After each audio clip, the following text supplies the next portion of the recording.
The Brothers Karamazov by Fyodor Dostoevsky. Book 1. A Peculiar Family History. Chapter 5. Elders. The reader may imagine, perhaps, that my young man was sickly, exalted, a poor physical specimen, an undersized, puny, pale, and consumptive dreamer. Just the opposite was true. Alyosha was then the picture of health, a sturdy, red-cheeked, clear-eyed, 19-year-old boy. He was very handsome, too, and slender, above average height, with dark brown hair, a regular, although rather long face, and shiny, dark gray, wide-set eyes, which gave him a thoughtful and serene look. Of course, nothing prevents a mystic or a fanatic from having red cheeks. But, be that as it may, I think Alyosha was more of a realist than anyone I know. Of course, when he was in the monastery, he believed entirely in miracles. But I don't think that miracles ever confound a realist, nor is it miracles that bring a realist to religion. If he is an unbeliever, a true realist will always find the strength and ability not to believe in a miracle, and if he is confronted with a miracle as an irrefutable fact, he will rather disbelieve his own senses than accept that fact, or he may concede the fact and explain it away as a natural phenomenon, until then unknown. In a realist, it is not miracles that generate faith, but faith that generates miracles. Once a realist becomes a believer, however, his very realism will make him accept the existence of miracles. The Apostle Thomas said he would not believe until he saw, and when he saw, he said, "My Lord and my God." Was it a miracle that made him believe? Most likely not. He believed only because he wanted to believe, and possibly he already believed in the secret recesses of his being while he was saying, "Except I shall see, I will not believe." Some may say that Alyosha was not too bright, rather uneducated. Had not he even finished school, and so on. It is true that he had not finished school, but it would be doing him a great injustice to say that he was obtuse or stupid. I shall simply repeat here what I have said before. He chose the course he did only because it struck him at that particular moment as the ideal course for his soul, which longed to escape from darkness into light. It must be added that, in a way, he was indeed a member of a younger generation, which means that he was honest, that he believed in, demanded, and searched for truth. That because he believed in it, he yearned to serve it and give it his whole strength. He was spoiling for immediate action. He was prepared to sacrifice everything, his life itself, in an act of supreme devotion. Unfortunately, these young men often fail to understand that the sacrifice of their lives may be the easiest of all sacrifices, much easier, for instance, than giving up 5 or 6 years of their seething youth to hard study, to the acquisition of knowledge, which would increase their strength tenfold in the service of that same cause, and in the performance of the great works they aspire to. But to sacrifice those few years to study often proves too much for them. Alyosha chose a course opposite to that of the majority, although he felt the same yearning for action and sacrifice as the others. Once, having given it serious thought, he had become convinced of the existence of God and immortality. It was natural for him to say to himself, "I want to live to achieve immortality, and will accept no compromise." If by chance he had become convinced that God and immortality did not exist, he would immediately have joined the ranks of the atheists and socialists. For socialism is not just a question of labor organization. It is above all an atheistic phenomenon, the modern manifestation of atheism, one more Tower of Babel built without God, not in order to reach out toward heaven from earth, but to bring heaven down to earth. Once he had decided, Alyosha would have felt it strange, even impossible, to go on living as he had been. It is written, "If thou wouldest be perfect, go and give up all that thou hast, and come and follow me." So Alyosha said to himself, "I cannot very well just give up a couple of rubles, instead of all that I have, or, instead of obeying the Lord's 'follow me,' just attend church." Perhaps there lingered in his mind some early memory of our monastery, to which his mother may have taken him to attend Mass. Or perhaps his decision was somehow connected with the slanting rays of the setting sun on the icon before which his crazy mother had held him. When he first arrived, Alyosha had seemed to be pondering deeply about something, perhaps trying to decide whether he would be able to give up all or only a couple of rubles. Then he met the elder at the monastery. This was the elder Zosima, whom I mentioned earlier. But before I proceed, I should try to explain what an elder in our monasteries is. I regret that I am not fully versed in these matters, but I will do my best to give a rough idea of that institution. First of all, according to our experts, the institution of elder came into existence in our Russian monasteries only quite recently, less than 100 years ago, although it has existed for well over 1,000 years throughout the Orthodox East, particularly in Sinai and on Mount Athos. As I understand it, in olden times there were probably elders in Russia too, but as the country went through a series of calamities, the Tartar invasion, civil wars, and isolation from the Orthodox East after the fall of Constantinople, the institution fell into disuse and the elders vanished from our monasteries.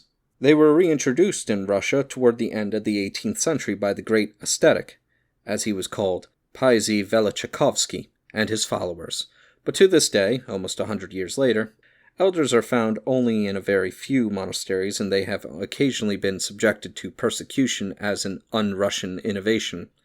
The institution of elder especially flourished in the famous Kolovskaya Optina monastery.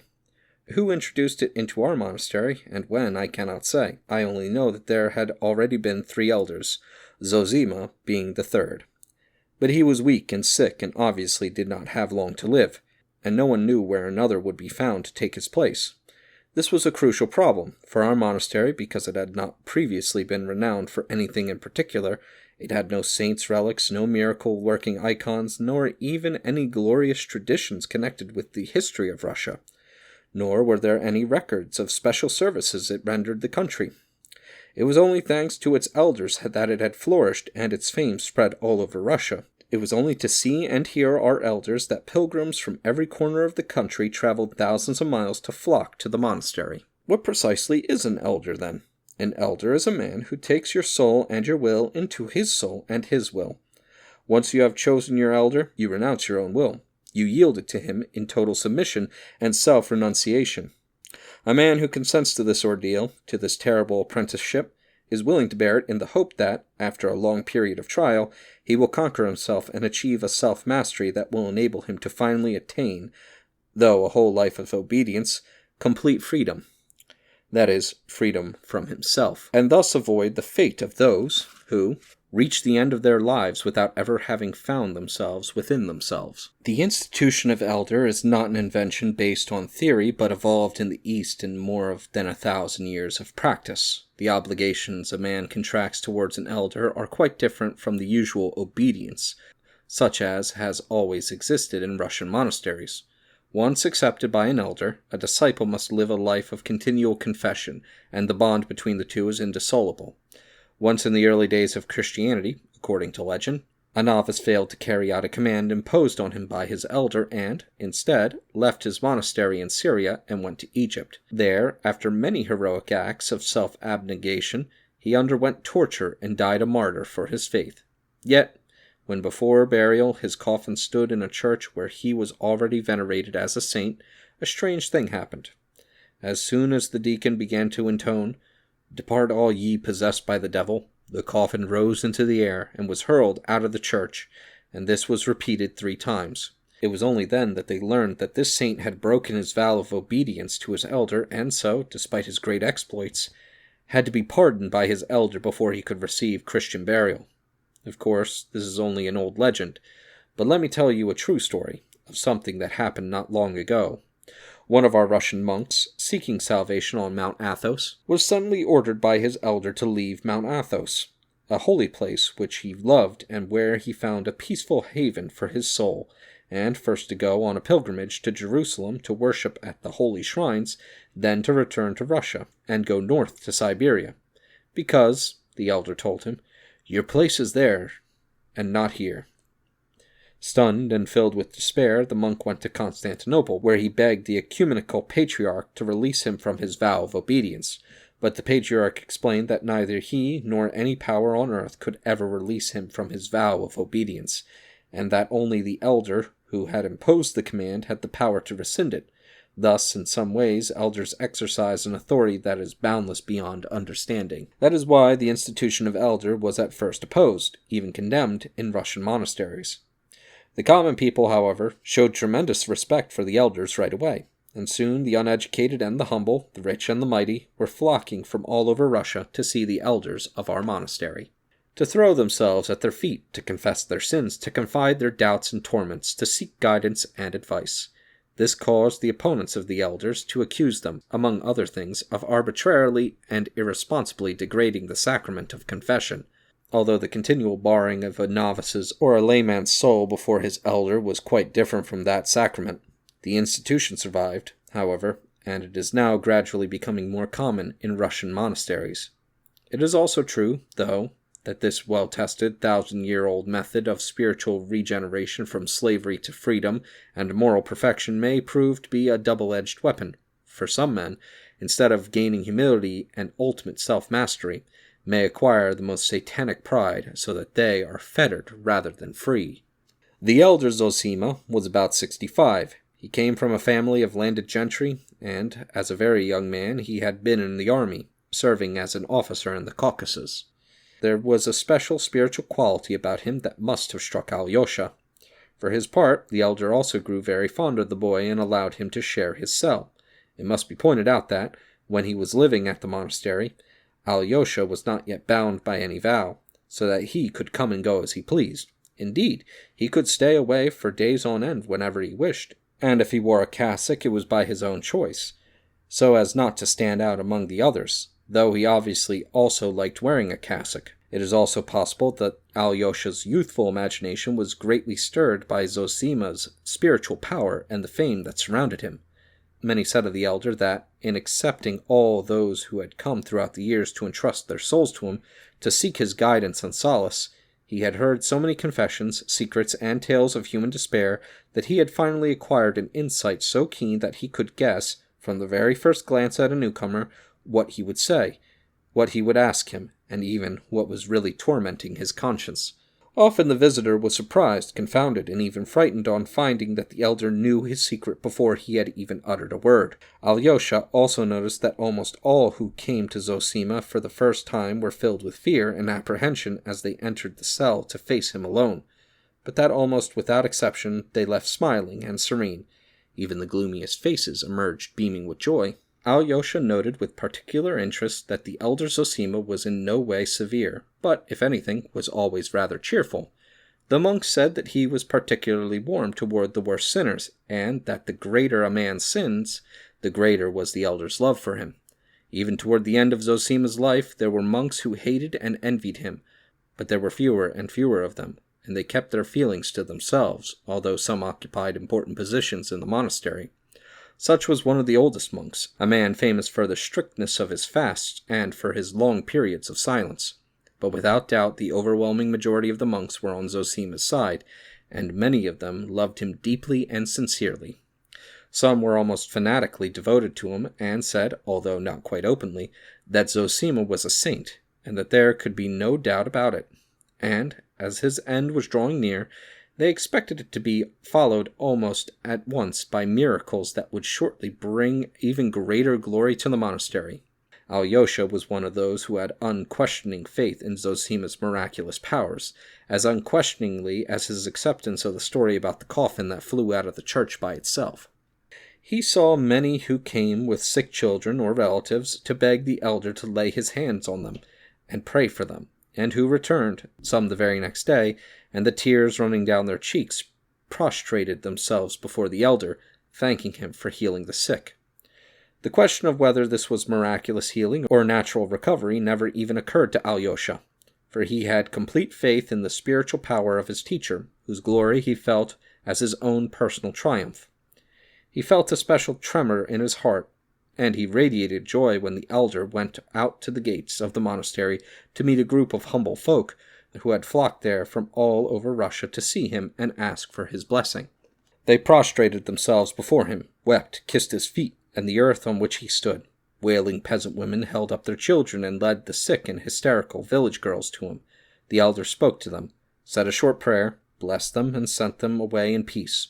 Later, though, he was so weak after his bouts of illness that he hardly had the strength to leave his cell, and there were times when pilgrims had to wait several days for him to appear. Alyosha never felt the least surprised that all these people should love the elder, that they should prostrate themselves before him, weeping with emotion at the mere sight of his face.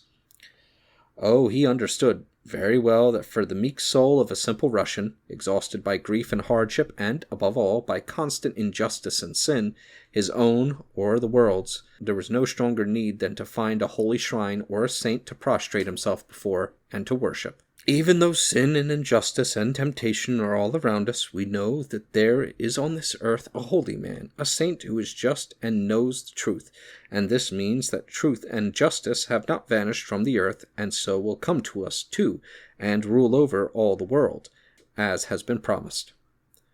Alyosha knew that this was what the humble folk felt, that this was how they thought. This he knew with his reason, but that Zosima was such a saint, a guardian of divine justice.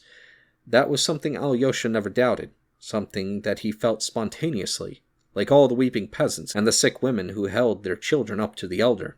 At the conviction that, after his death, Zosima would confer great glory on the monastery was, perhaps, stronger in Alyosha than in anyone else at the monastery. Indeed, a strange, profound, overwhelming ecstasy had burned in him more and more powerfully of late. He was not in the least troubled by the fact that Zosima stood before him an isolated phenomenon. It makes no difference. He is a saint, and his heart knows the secret of regeneration for all, the power that will finally establish the rule of truth on earth. Then all men will be saints, and will love one another, and there will be no poor and no rich, no mighty and no humiliated. All will be the children of God, and the true kingdom of Christ will come. This is what Alyosha felt in his heart. The arrival of his brothers, whom before this he had not known at all, seemed to make a tremendous impression on Alyosha. He got to know his half-brother, Dmitri, more quickly than his brother Ivan, and felt closer to him, although Dmitri arrived later. Alyosha was very eager to get to know Ivan, but although his brother had been in town for 2 whole months and they saw each other quite often, they still seemed unable to really make friends. Alyosha himself was silent and reserved. He seemed a little embarrassed, and as if he were expecting something from his brother, and Ivan, although at first Alyosha felt his long and scrutinizing looks resting upon him, soon appeared to lose all interest in him. Alyosha, who was rather taken aback by this change, ascribed his brother's distant attitude to the differences in their age, and, above all, in their education. But at times he also suspected that Ivan's lack of interest and sympathy might be due to other causes about which he knew nothing. He somehow felt that Ivan was absorbed in something within himself, something very important, that he was pursuing some goal, perhaps a very difficult goal, which simply left no room for Alyosha in his thoughts, and that this explained why he looked at him so absent-mindedly. Alyosha also wondered whether the cultured atheist might not feel some contempt for a silly novice. He knew very well that his brother was an atheist, and could not possibly take offense at his brother's contempt, if contempt there was. Yet he was in a state of acute discomfort for which he himself could not account, as he waited for his brother to deign to come closer to him. Dmitri, the older brother, showed tremendous respect for Ivan and spoke of him with strange emotion. It was from Dmitri that Alyosha learned the details of the important matters that had linked the 2 older brothers so closely and so strangely. Dmitri's enthusiastic admiration for Ivan struck Alyosha even more forcefully since, compared with Ivan, he was almost entirely uneducated, and the 2 offered such a remarkable contrast in character and personality that it was hard to imagine 2 men more unlike. It was at this time that a meeting, or shall we call it a gathering, of the members of this ill-sorted family took place in the elder's cell, a gathering that was to deeply affect Alyosha. Actually, the meeting was held under a false pretext. By then, the dispute between Dmitri Karamazov and his father over the inheritance and their financial dealings had reached an impasse, and their relations had become untenable. Mr. Karamazov seems to have first suggested, and that in a jocular tone, that all the Karamazovs gather in the elder's cell, without asking for Zosima's direct arbitration. He felt they could still discuss the matter more decently in the venerable presence of the elder, which might inspire respect and have a reconciliatory effect on them. Dmitri, who had never visited the elder, indeed had never set eyes on him, thought that Zosima was being used to intimidate him, but since he secretly felt a little guilty about some of the things he had said to his father during their arguments, he accepted the challenge. It must be noted that, unlike Ivan, Dmitri was not living with his father, but was staying in a house at the opposite end of town. Peter Musov, who was in town, turned out to be particularly eager that Mr. Karamazov's suggestion should be taken up. A typical liberal of the 1840s and 1850s, this freethinker and atheist took a very active interest in the business, perhaps out of boredom or perhaps just to have a little light-hearted fun. He was suddenly eager to have a look at the monastery and at that holy man. His lawsuit against the monastery was still dragging on, and his claims over the property boundaries and the fishing and woodcutting rights were still unsettled, so he announced that he wished to see the Father Superior to try and reach an amicable settlement with him. He obviously felt that a man visiting the monastery with such laudable intentions would be received and treated with much greater consideration than an ordinary visitor who had come out of mere curiosity. He thought all these considerations might bring pressure to bear upon the elder from within the monastery. Because of his sickness, the elder had hardly left his cell at all of late, and had been unable to see even his regular visitors. In the end, however, he consented to receive them, and the day was fixed. "I wonder who has set me up as judge over them," was all he said, smiling at Alyosha. When Alyosha first heard of the planned gathering, he was very perturbed. He realized that, of all the contending parties, only Dmitri would take the whole thing seriously, while the others would come to the meeting out of motives that were frivolous and perhaps insulting to the elder. Ivan and Musov would come out of a curiosity, perhaps of the crudest sort, and his father might very easily be planning some piece of buffoonery which would turn the whole thing into a farce. Although he did not talk much, Alyosha knew his father well, for, I must repeat, he was not at all the uncomplicated lad that many people supposed. So it was with a heavy heart that he awaited the day. He was, of course, very anxious that the quarrels within his family should be brought to an end. But he was even more concerned about the elder. He was full of anxiety for him, for his reputation, and, as he imagined the meeting to himself beforehand, he particularly feared Musov's subtle and urbane sarcasms and the learned Ivan's haughty insinuations.